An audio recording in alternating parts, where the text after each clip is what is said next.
Curiosity is calling. Are you ready to answer? Welcome to The Border Kids, the podcast where mystery meets the top 10. Each week we unravel a different enigma. From unsolved disappearances to eerie historical facts and unexplained phenomena, we've got it all. Join us as we count down the top 10 most intriguing, baffling and downright chilling mysteries. Get ready to question everything you thought you knew and discover the secrets lurking in the shadows. So if you're fascinated by the unknown and crave the thrill of a good mystery, hit that subscribe button. Because at The Border Kids, every mystery has a story begging to be told. Tune in and let's explore the unexplained one, top 10 at a time.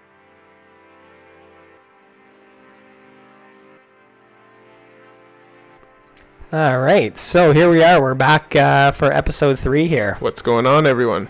Yeah, and I know that we had talked in our previous episode how we were kind of guiding into our third episode here about the plane incidents, and I think that's pretty relevant right now, actually, here in the world, especially in Canada, too. Right now, with what just happened in Toronto with the plane landing on the tarmac and flipping over. Luckily, there was no fatalities at all that we've known of yet.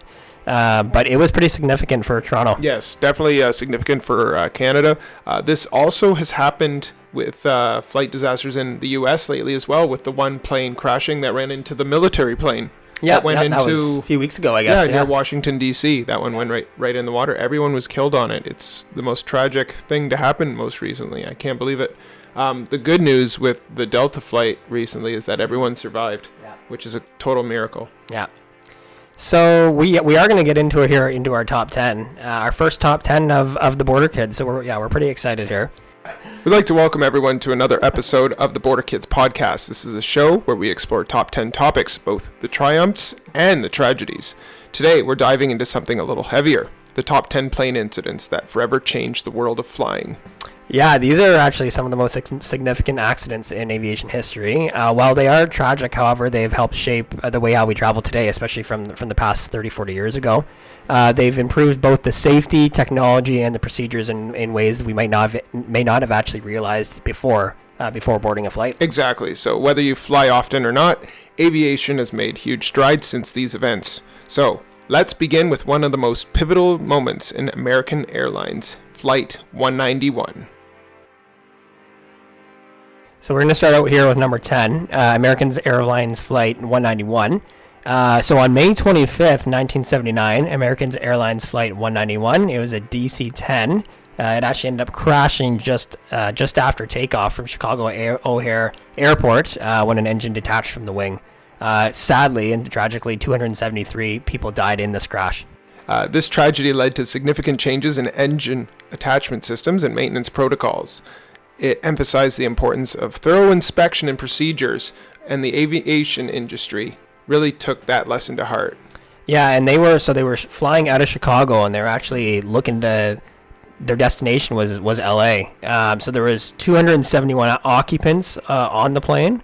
258 were passengers, 13 were from the crew, and there was 271 fatalities. So it was very, very tragic how everyone did pass away. There was 2 ground fatalities as well. Wow, and so it looks like this plane took off at 3:05 p.m.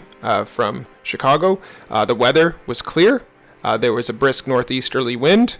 As the airliner hurtled down the runway, everything seemed normal until an air traffic controller saw one of its engines flip back over the wing and crash to the runway.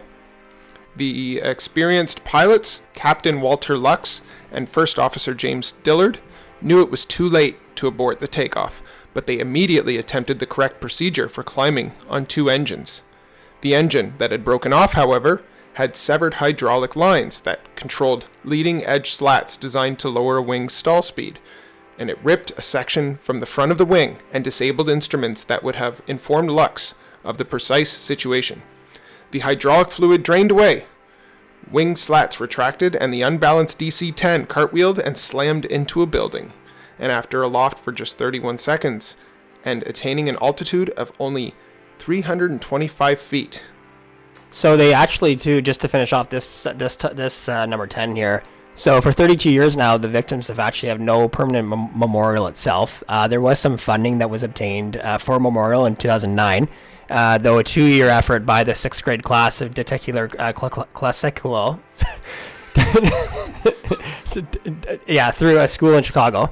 The memorial was supposed to be a 2-foot-high concave wall with interlocking bricks displaying the names of all the crash victims. Was formally dedicated in a ceremony actually in 2011.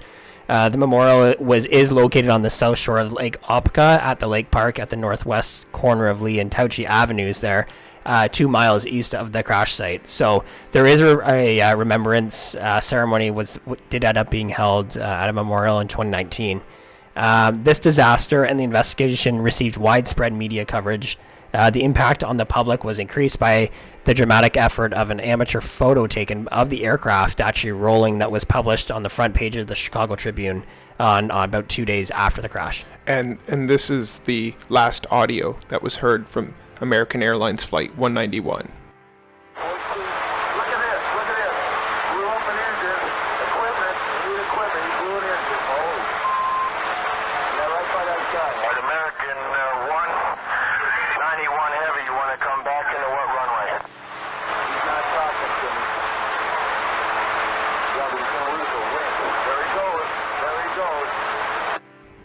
So we'll remember those that lost their lives in Flight 191, May 25th, 1979.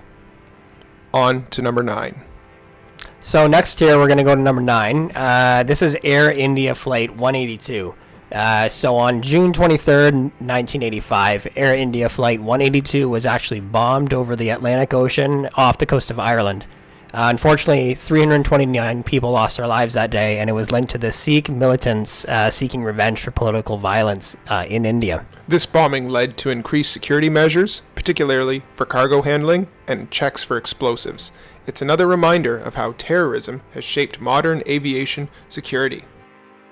So the aircraft was actually a Boeing 747. It was out of Air India. The flight origin actually, which is kind of, it's actually resemblance towards us here, is flying out of Toronto Pearson International Airport. It had a few stopovers originally, trying to get to Montreal, and then over to London, England. The final destination was India. So again, there was 329 occupants. There was 307 passengers on this plane. 22 were crew members, and unfortunately there were zero survivors. Now, so the government of Canada actually has provided a one-time payment to the families of those passengers and crew who died on the Air India Flight 182 on June 23, 1985. These payments are voluntary, symbolic payments. This payment was provided to families as a demonstration of solicitude and recognition for the administrative disdain families experienced in the years following this terrible act of terrorism. The application period, however, closed on July 31st, 2012. All the payments have been processed to this date. So there's actually a bit of a previous warning too. The Canadian government had been warned by the Indian government about the possibility of terrorist bombs aboard in the Air India flights in Canada. And over 2 weeks before the crash, they did report to the RCMP that the potential threat to Air India as well as the Indian missions in Canada was quite high at the time. There was also an Air India telex message that was suggested planes could be targeted by time delay devices.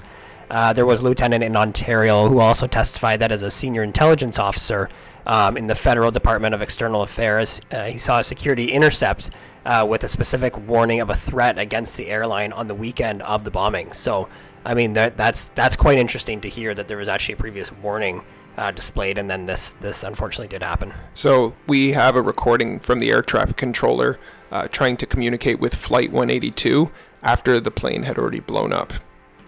India 1827. India 1827. India 1827. We're looking for an Air India. He should be just ahead of you at flight level 310. No, we've been looking. I've been calling him on guard, and he hasn't answered, and we don't see him. We're at 33, and I saw a piece of a contrail out the left side.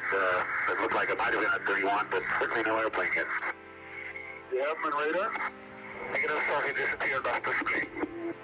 So you hear the air traffic controller trying to communicate with Flight 182, but no one's responding. And you can hear them say at the end that they see parts of the cockpit, and they might have seen a body from the airplane on the ground. So next we'll go on to number 8. It was a Swiss Air Flight 111. So Swiss Air Flight 111 actually crashed into the Atlantic Ocean on September 2nd, 1998. It unfortunately killed 229 people. The cause was traced to a fire that started from a faulty insulation material in the cockpit. So because of the faulty material in the cockpit, this led to major changes how materials were used in aircrafts for today for safety procedures. It also spurred new safety protocols and in-flight emergencies. So the aircraft was a McDonnell Douglas 11 aircraft. So it was flying out of John F. Kennedy International Airport in New York, United States. And the destination was Geneva Airport in Switzerland. There's 215 passengers, 14 crew members, and 229 fatalities at the time. So this flight here crashed September 2nd, 1998 off the coast of Nova Scotia, once again in Canada, killing all 229 on flight. The investigation determined that faulty wires caused the plane's flammable insulation to catch fire, which then brought the plane down. So by the afternoon of September 3rd, it was apparent that there was unfortunately no survivors to the crash. The initial focus of the recovery was on finding and identifying the human remains and on recovering the flight's recorders. As the force of the impact was in the order of at least 350, the aircraft was fragmented and environmental conditions only allowed the recovery of human remains along with the aircraft wreckage. Only one of the victims was visually identifiable. Eventually, 147 were identified by fingerprint, dental records, X-ray comparisons, and the remaining 81 were identified through DNA testing. Wow, so on board, they had 14 crew members, 215 passengers. Less than an hour later into the flight taking off, a strange smell was detected in the cockpit, and 4 minutes later, smoke appeared, but then disappeared. The pilots sent out a pan, which signals that the aircraft is experiencing a problem, but that there was no immediate danger because they didn't know what was going to happen. At the time, they believed there was an issue with the air conditioning system, so they assumed it wasn't a big deal.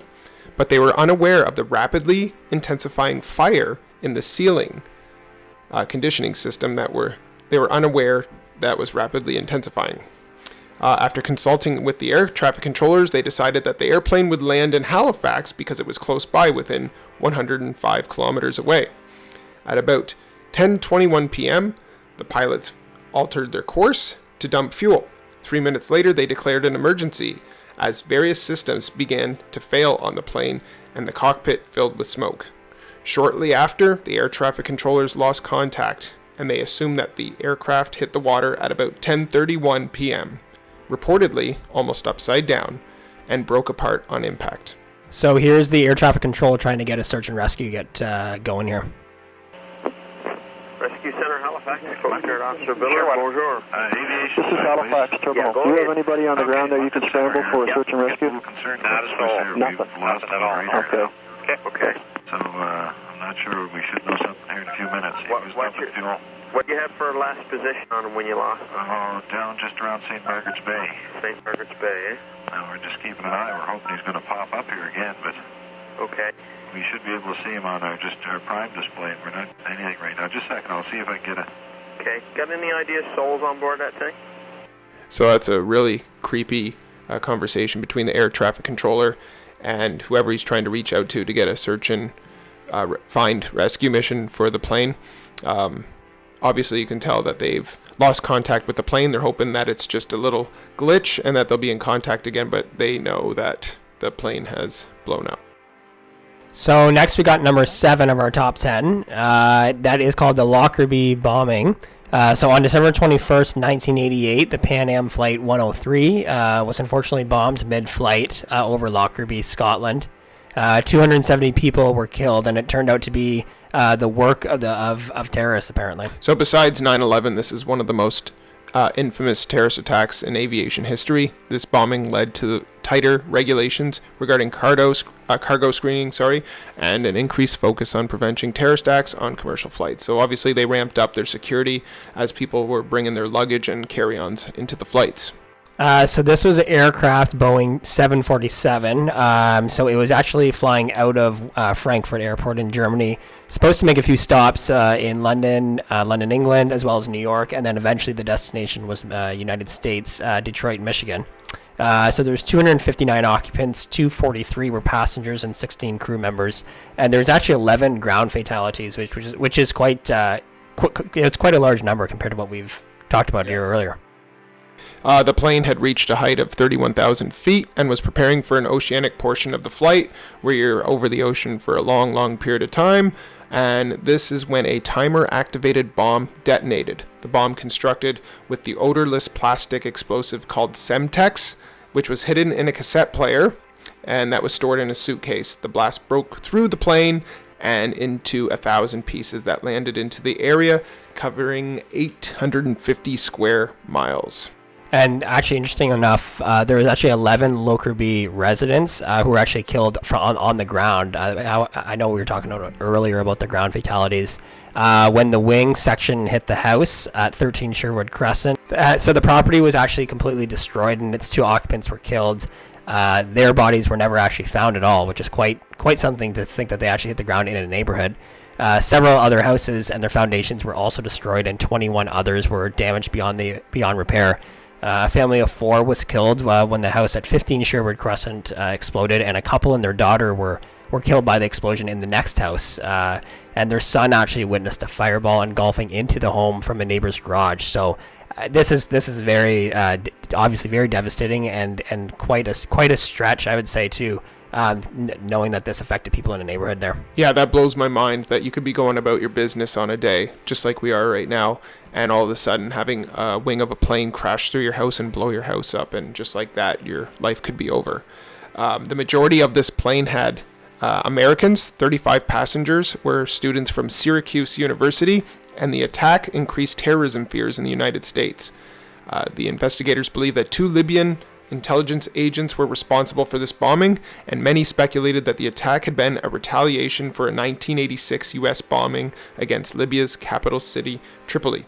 Libyan leader Muammar Gaddafi refused to turn over 2 suspects. As a result, the United States and the United Nations Security Council imposed economic sanctions against Libya, and in 1998, Gaddafi finally accepted a proposal to extradite the men. In 2001, after an investigation that involved interviewing roughly 15,000 people and examining 180,000 pieces of evidence, the suspects were sentenced to 20 years in prison. The other man was acquitted. The Libyan government actually agreed to pay damages to the families of the victims of the attack. We have a quick clip here of some of the reactions, too, from people on the ground.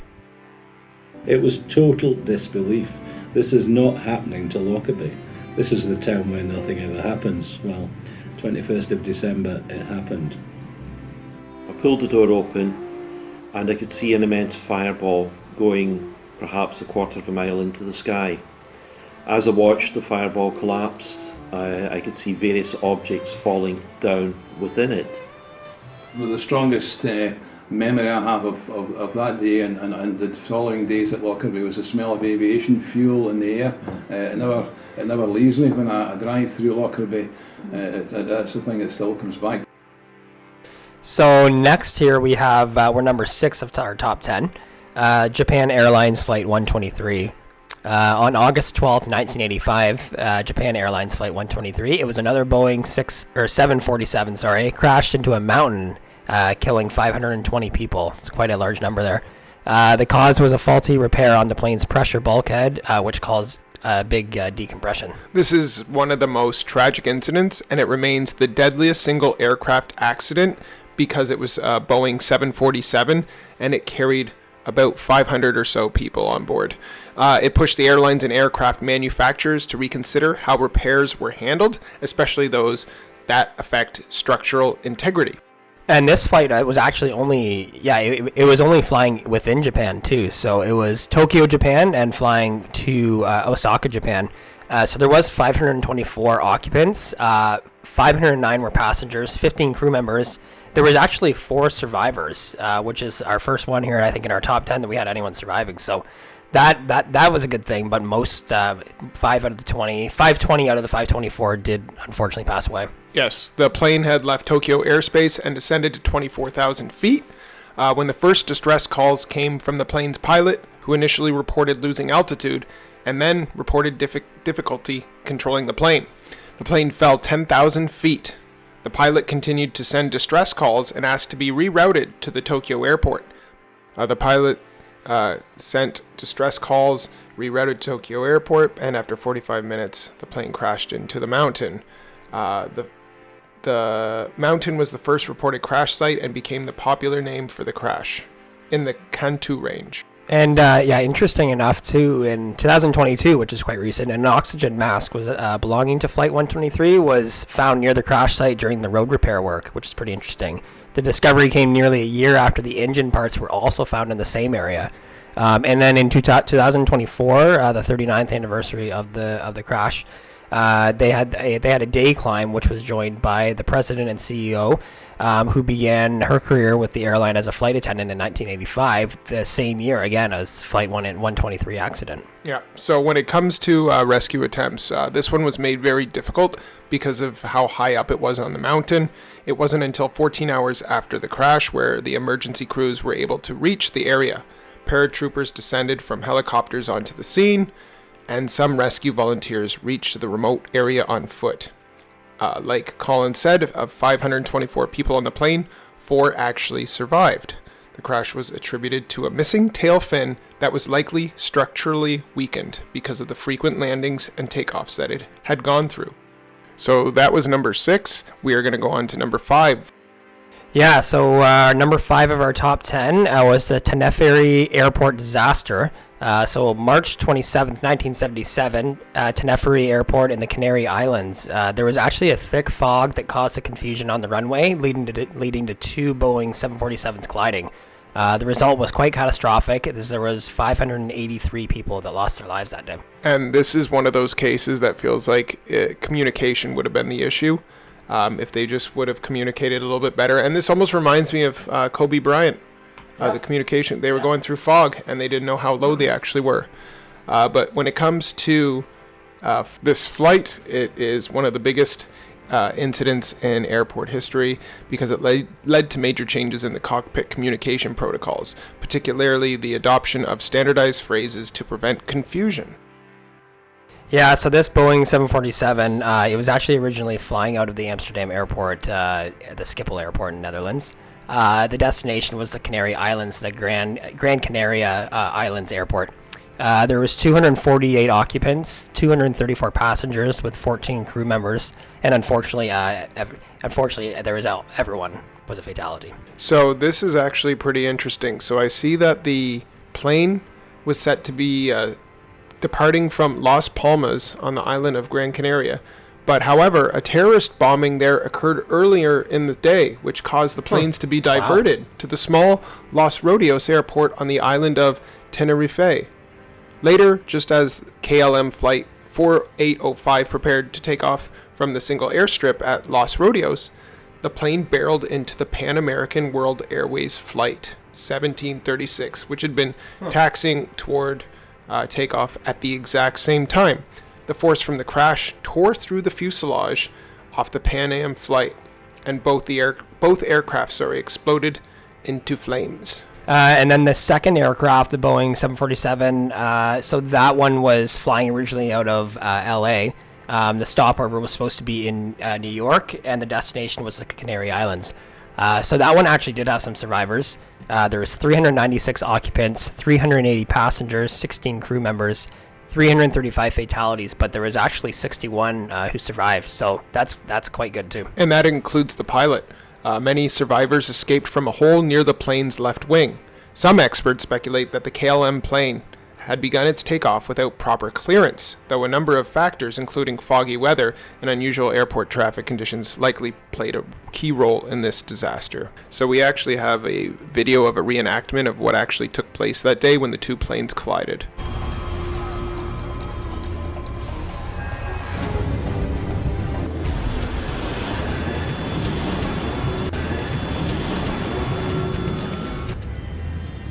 Oh, damn it!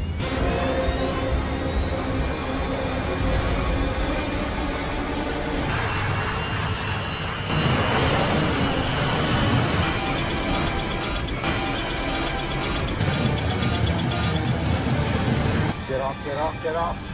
Get off, get off, get off!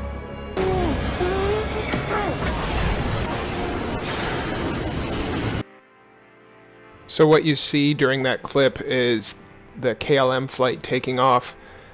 Did not pick up enough speed to take off, and you see towards the end of that another plane crosses paths right in front of it, and they both hit each other, and both the planes explode. But I'm glad to see that there were about 61 survivors that day. On to number 4. Yeah, so number 4, this is one of the most mysterious aviation incidents in recent history, but also even just in the history. Malaysia Airlines Flight 370. There's actually a documentary about this on Netflix that got released about a year or two ago. I would highly recommend watching that if you haven't yet. So Malaysia Airlines Flight 370 disappeared on March 8th, 2014. With 239 people on board, and we still don't know the full truth about what happened. It's just very mysterious. Yeah, and this isn't the first time I've heard about something disappearing inside the Bermuda Triangle. The flight lost contact with the air traffic control, and it veered off course. Despite years of searching in the southern Indian Ocean, only a few pieces of the wreckage have actually been found. The circumstances surrounding its disappearance, however, remain a mystery. Yeah, so it's quite a haunting thought. It changed how the aviation industry tracks flights. After MH370, real-time tracking systems were actually put into place to prevent something like this from ever happening again. So this flight was originally coming out of Malaysia, and the destination was Beijing, China. Now, again, this is all presumed because they never actually knew what really happened to it. They never found anything either.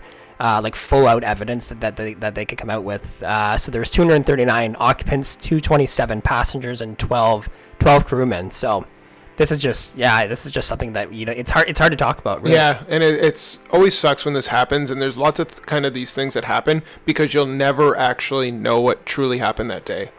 So the last voice from communication was from the crew. It occurred at 1:19 a.m. and at 1:21 a.m., the plane's transponder, which communicated with air traffic control, was switched off, just as the plane was about to enter Vietnamese airspace over the South China Sea.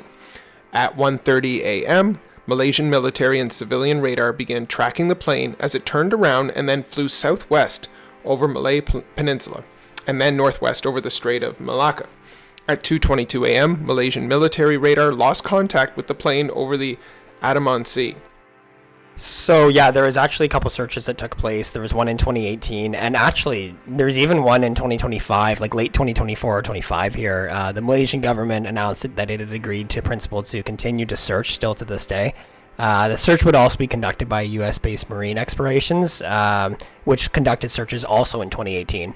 Malaysia's transport minister said the cabinet approved in principle of 56 million euros deal with the Ocean Infinity to find the aircraft.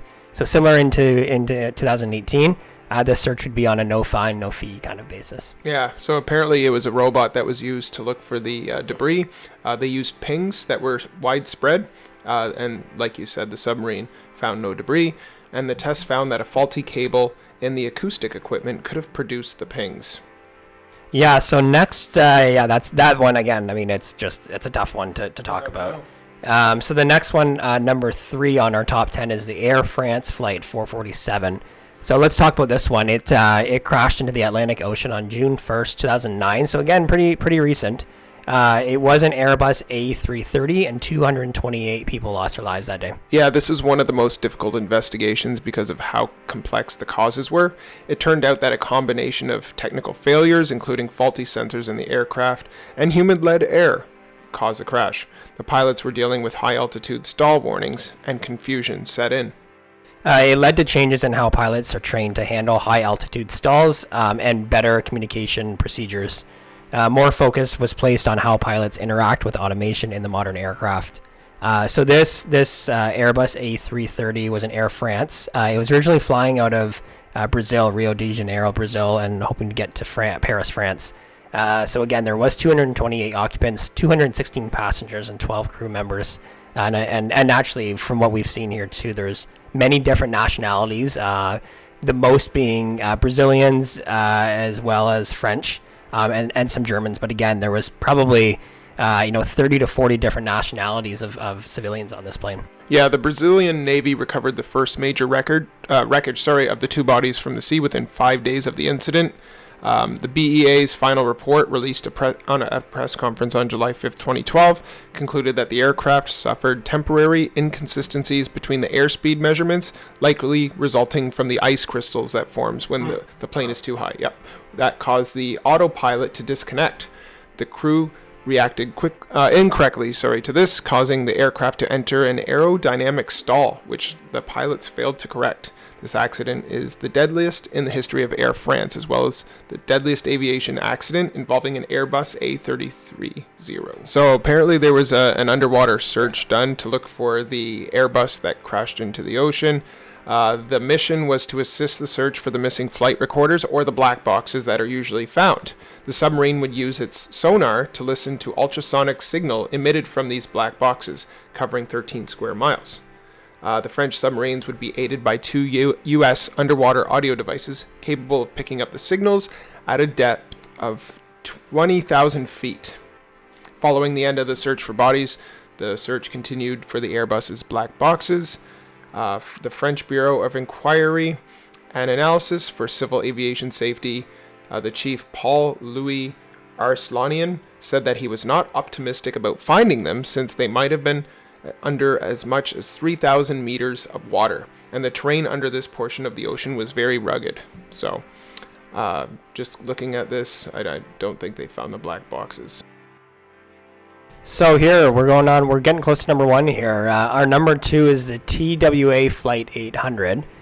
So on July 17th, 1996, TWA Flight 800 exploded shortly after taking off from JFK Airport in New York. Unfortunately, all 230 people on board lost their lives that day. For a long time, people speculated it might have been a terrorist attack, but the investigation revealed a different cause: a spark from a wire in the center fuel tank. The explosion was massive, but it was the result of a seemingly small issue. Yeah, so this incident led to some important changes in the fuel tank designs. The investigation highlighted the need for better insulation and safeguards against the spark tanks, which before this hadn't been thoroughly scrutinized at all before. So this was a Boeing 747 as well. It was flying out of JFK Airport in New York. It was supposed to have a stopover actually in France and Paris, and then the destination was Rome, Italy. So there was 230 occupants, 212 passengers, and 18 crew members, and unfortunately no one survived.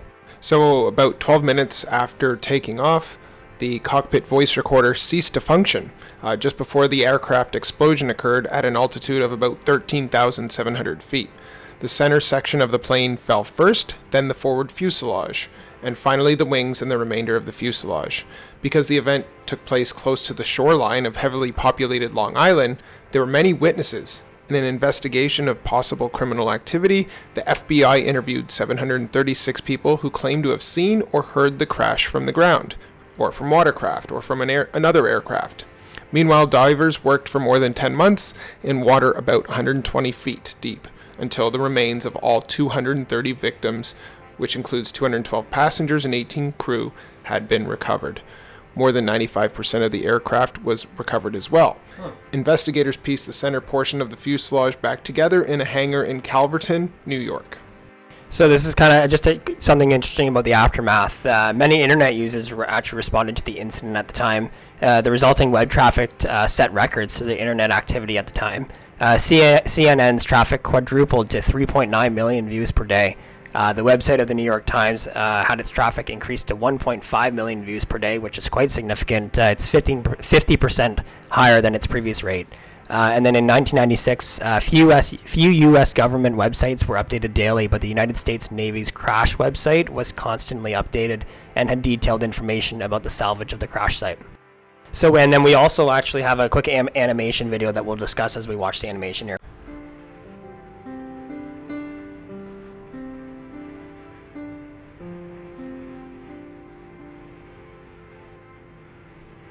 So what we see is the plane taking off right now.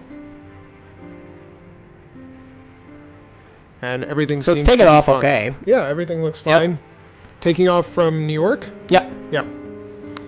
And it does actually look like a terrorist accident because the front seems to blow up on the plane, and the front tumbles towards the ground. The front almost looked like a missile, too, going in the air. But yet, the rest of the plane continues to go on an incline, and then, unfortunately, it does dip towards the waterfront. But Unreal. And now what we're seeing is the plane break apart into pieces and crash into the Atlantic Ocean below. Which brings us to our number one plane incident, and as expected, it would be the 9/11 terrorist attacks of September 11th, 2001. Okay, so... Yeah, so we'll finally, we'll talk about the unthinkable, the September 11th attacks. This is the day that changed the world. Yeah, it certainly did. On that day, 4 commercial flights were hijacked by terrorists. 2 planes crashed into the World Trade Center towers in New York, 1 into the Pentagon, and the 4th United Airlines Flight 93 was fought for by passengers, actually, and crashed into a field in Pennsylvania as it was trying to actually go towards the White House. That's right, and this loss was unimaginable, as almost 3,000 people lost their lives, and it changed not just the aviation world, but everything in the world. It led to immediate changes in airport security and the formation of the TSA. Yeah, pretty interesting. It made the entire world rethink what safety meant in the air. Yeah, definitely. The security measures we deal with today, such as the longer lines, the rigorous screenings, and the no liquid policies all stem from this tragic event. It's certainly a dark moment, but one that brought about necessary changes today. Yeah. So on September 11th, 2001, United Airlines Flight 175 takes off from Boston, headed for LA. Aboard are 9 crew members and 56 passengers, including 5 hijackers. At 8:14 a.m., Flight 11 had its final routine communication with air traffic controllers. 16 seconds later, controllers instruct the pilot to increase the plane's altitude. However, there is no response, and all the subsequent messages are unanswered. Investigators believe that the plane is probably hijacked around this time. At 8:19 a.m., a flight attendant on Flight 11 alerts American Airlines that the plane has been hijacked. She reports that the cockpit is not answering and that the hijackers reportedly have a bomb. In addition, 2 other flight attendants and a passenger have been stabbed. The passenger later determined to be Daniel Lewin, formerly served in the Israeli military, and is thought that he tried to stop the hijacking. Some speculate that he was the first victim of the attacks. So at 8:46 a.m., hijackers on Flight 11 fly the airplane into the North Tower of the World Trade Center in New York City. The impact occurs between floors 93 and 99. The crash instantly killed hundreds, including those on board, and almost immediately emergency responders are sent to the building. And this is what the people of Manhattan had to see that morning of September 11th, 2001.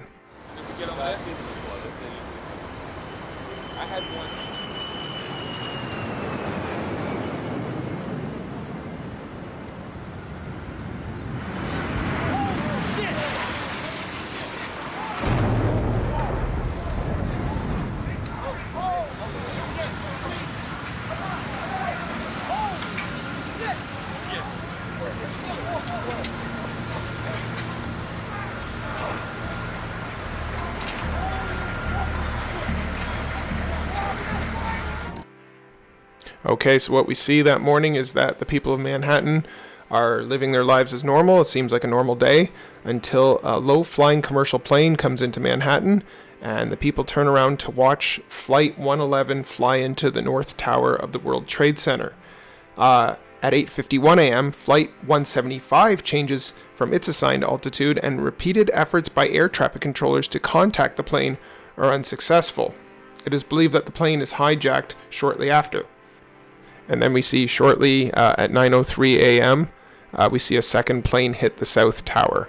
Now, we've gotten a look at least 3 sides of Tower number 1, and that is the only building... It's exploding right now, Tommy. We're seeing another Apparently plane. that was another plane. We have a witness who we just spoke to a moment ago. We're hearing from Carl Tendler, who was at the Village Apartments in Washington Square. We're trying to bring him on the air. All right, that was a Carl? second plane that just blew? Number 1. It's been another one, Carl. Yes, he hit in building number 1. The other building. Yes, he flew right into it. So United Airlines Flight 175, which was also a Boeing 767, was the second. Just like the American Airlines 11, it was scheduled to fly from Boston to LA. When United 175 took off at 8:14 a.m., it was even lighter than the American flight. Only 56 of the 168 seats were filled. 9 crew members were on board, and when it crashed into the South Tower of the World Trade Center at 9:03, it was traveling 540 miles per hour. It had just over 9,000 gallons of fuel in its tank.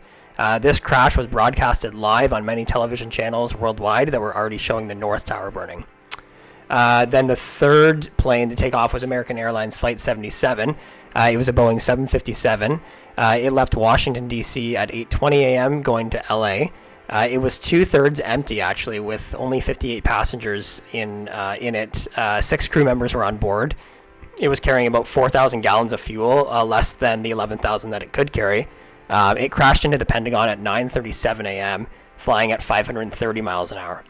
Finally, the fourth plane was the United Airlines Flight 93, also a 757. It was traveling from Newark, New Jersey to San Francisco. It was scheduled to leave at 8 a.m., but it was delayed for 42 minutes. When it finally did take off, it carried only 37 passengers, as well as 7 crew members. It had a little over 7,000 gallons of fuel, and by 10:03 a.m., it crashed at 560 miles an hour into an empty field near Shanksville, Pennsylvania, after the passengers and crew unsuccessfully attempted to retake control of the plane to stop the hijackers from hitting another landmark. So overall, with these 4 planes, as well as victims on the ground, there was they're estimating roughly 3,000 deaths. As far as injured, it's very hard to say. They're roughly saying between 6,000 and 25,000 were injured. So this is obviously the most tragic historical plane crash we've ever seen here, especially being here in North America. Yeah, and I know that some of the firefighters that are still living deal with a lot of medical complications because of the smoke and the dust that they inhaled that day. A lot of them have come down with cancer, and a lot of them have passed away that were involved heavily on 9/11. A lot of mental health too, a lot of PTSD and things like that too. Yeah, it will be one of the days that I'll never forget, being in grade 7 and having the TV brought in on the cart. Yep, it was the TV on the cart and the old chalkboards. They turned the TV on. Turned the TV on right away. Even being in Canada, it was just such a historic moment, tragic moment. That's right. So we have a short little video to commemorate those that lost their lives on 9/11 in 2001, and we are going to end the podcast with that. So we will see you next time. Yeah, we'll see you next time for our next episode, and we really appreciate the audience today. Thanks very much, everyone. Take care. Oh, another one just hit. Something else just hit. A very large plane just flew directly over my building, and there's been another collision. Can you see it? We just saw a plane circling the building. Matt, I've never seen anything. It looks like a movie. I saw a large plane, like a jet, going immediately headed directly into the World Trade Center. It just flew into it, into the other tower, coming from south to north. I watched the plane fly into the World Trade Center. I just saw a second plane come in from the south and hit the south tower, halfway between the bottom and the top of the tower. It's got to be a terrorist attack. I can't tell you anything more than that. I saw the plane hit the building. I was there, and I saw the building collapse. We all started running. Freedom itself was attacked this morning by a faceless coward.